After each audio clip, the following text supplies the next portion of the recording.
Alquimia, el arte secreto. Texto por Stanislas Klosowski de Rola. Los 4 y los 3. El monje Ferrarius define la alquimia como la ciencia de los 4 elementos que se encuentran en todas las sustancias de la creación, pero que no son de naturaleza vulgar. La práctica de este arte consiste simplemente en lograr que estos elementos se conviertan los unos en los otros. Sabed, pues, dice Nicolas Flamel, que esta ciencia consiste en el conocimiento de los 4 elementos, incluidas sus estaciones y cualidades, que se transforman mutua y recíprocamente unos en otros. Todos los filósofos coinciden en este punto. Y sabed que bajo el cielo existen 4 elementos que, sin ser visibles, se perciben a través de sus efectos. Partiendo de ellos, los filósofos, amparándose en la doctrina elemental, han creado y desarrollado esta ciencia. Aristóteles, a quien frecuentemente se cita en los textos alquímicos, señalaba que los 4 elementos se relacionan en virtud de sus propiedades, tales como el calor y el frío, la sequedad y la humedad. Calor más sequedad igual fuego. Calor más humedad igual aire. Frío más sequedad igual tierra. Frío más humedad igual agua. Aunque los filósofos griegos enseñaran que el principio de todas las cosas era el agua, según Tales, o el aire, como decía Anaximandro, o el aire y el agua, como afirmaba Genófanes, o los 4 elementos, tierra, agua, aire y fuego, como propugnaba la escuela de Hipócrates, el pensamiento griego tendió a marcar las profundas distinciones que desembocaron en la teoría de los 4 elementos, de los 4 humores del cuerpo humano, etc., que mantuvieron los discípulos de Aristóteles. Hipócrates afirmaba que si el hombre estuviera compuesto de un solo elemento, nunca estaría enfermo, pero como está compuesto de varios elementos, los remedios que se requieren son complejos. La teoría de los 4 elementos y la idea oriental de la transmutación de los elementos se sincretizaron en Alejandría, siendo desarrolladas posteriormente por los alquimistas árabes Jabir, Geber, Rafi, Rasis e Insigna, Avicena. La amalgama resultante ha resistido hasta nuestros días, soportando los desdenes del atomismo del siglo XIX. Muchas de las ideas básicas de la alquimia fueron desarrolladas por los filósofos griegos. Así, Heráclito de Éfeso, apodado el Oscuro, mantenía que el fuego era el único principio de todas las cosas. Consideraba la generación como un camino ascendente, es decir, una volatilización, y la descomposición como un camino descendente, es decir, una fijación. Empédocles fue quien primero mencionó los 4 elementos, considerándolos productos complejos, subordinados a los átomos indestructibles primarios y animados por el amor y el odio. Demócrito, que dotó a estos átomos de movimiento propio, desarrolló una teoría del universo basada en los choques y en la armonía de los choques o vórtices. Y Anaxágoras vislumbró que todo está en todo. El universo es infinitamente grande dentro del átomo infinitamente pequeño. Utilizó ingeniosamente el principio de la analogía para desenmarañar la madeja de la antigua ciencia. Fue el propio Aristóteles quien añadió un quinto elemento a los 4 existentes: el éter, eterno e inmutable, el primer motor del universo. Nemesio, en el siglo IV después de Cristo, obispo de Emesa, fue uno de los representantes más destacados del sincretismo alejandrino, y basta con citar un pasaje de su Naturaleza del hombre para demostrar que la idea de la transmutación de los metales, surgida en la época en que el platonismo, la magia y el cristianismo estaban combinados, era considerada por los ortodoxos como un artículo de fe.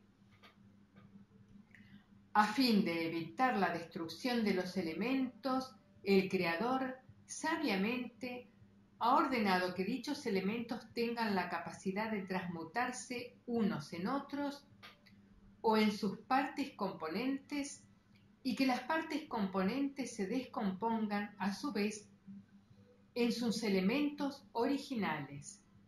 Así, la perpetuidad de las cosas queda asegurada por la sucesión continua de estas generaciones recíprocas. El estudio del gnosticismo nos alejaría del tema que tratamos, pero citaremos un pasaje más de este escritor tan injustamente olvidado para mostrar la profunda diferencia que el misticismo ejercía entonces sobre todas las ciencias. Porfirio, en su tratado sobre las sensaciones, nos dice que la visión no se produce por un cono, ni por una imagen, ni por ningún otro objeto, sino que es la mente, estableciendo conexión con los objetos visibles, la que se ve a sí misma en dichos objetos, que no son sino ella misma, dado que la mente abarca todo y que todo lo que existe no es sino la mente, que contiene cuerpos de todas clases. Esta extraordinaria afirmación, que tiene sus ecos en el misticismo tibetano, es la piedra angular sobre la que descansa el edificio de la alquimia mágica, cuyo objetivo es conseguir la realización de los arquetipos perfectos del absoluto.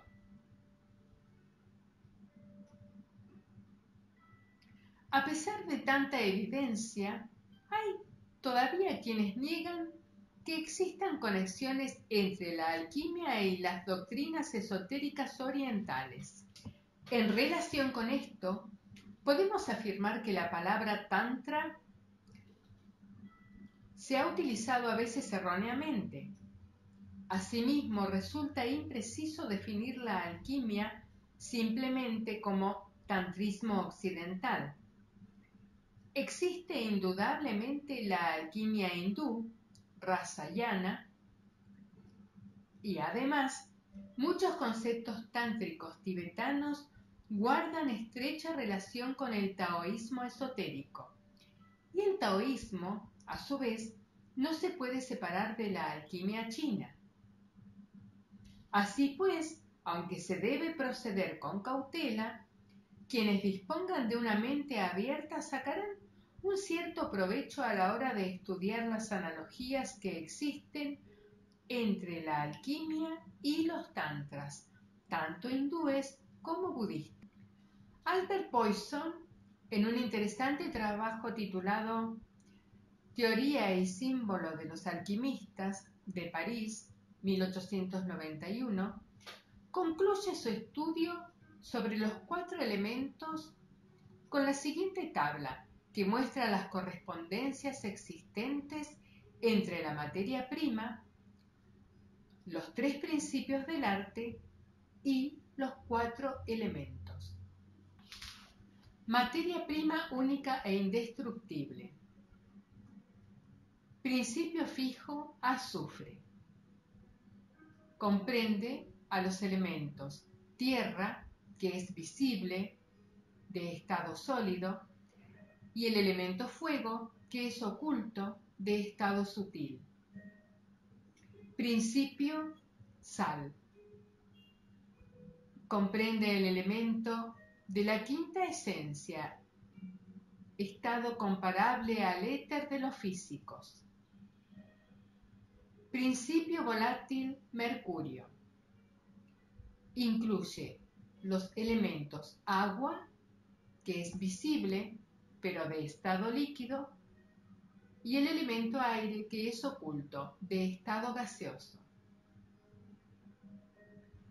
Utilizando la terminología de la alquimia, puede decirse que en cierta forma todos los líquidos son agua, y todos los sólidos tierra, y todas las sustancias gaseosas o volátiles aire, al mismo tiempo que cualquier tipo de calor es fuego. Esto no es, como han supuesto algunos, una simplificación exagerada provocada por la ignorancia o la estupidez.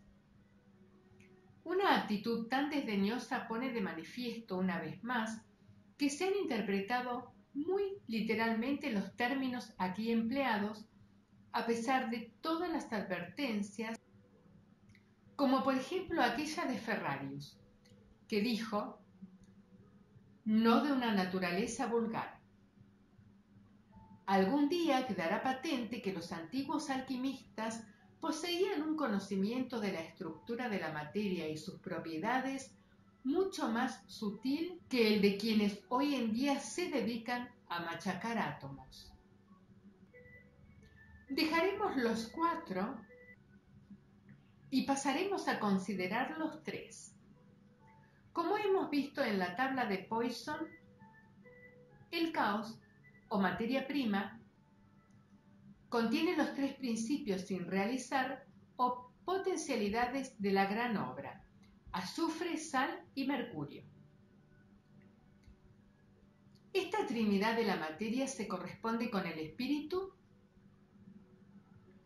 el cuerpo y el alma del microcosmos del hombre, y con el Padre, el Hijo y el Espíritu Santo del macrocosmos de Dios.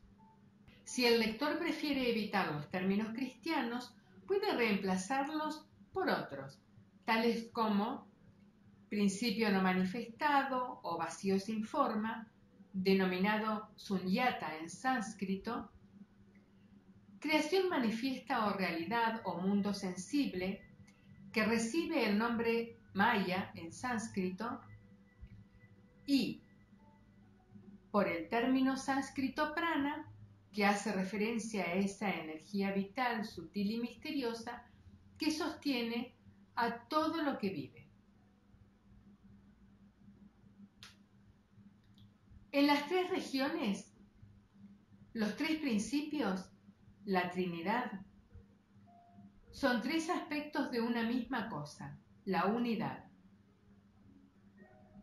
Esta unidad no se manifiesta y por lo tanto permanece desconocida de la misma forma que la unidad fundamental de los 3 reinos, animal, vegetal y mineral, es también desconocida.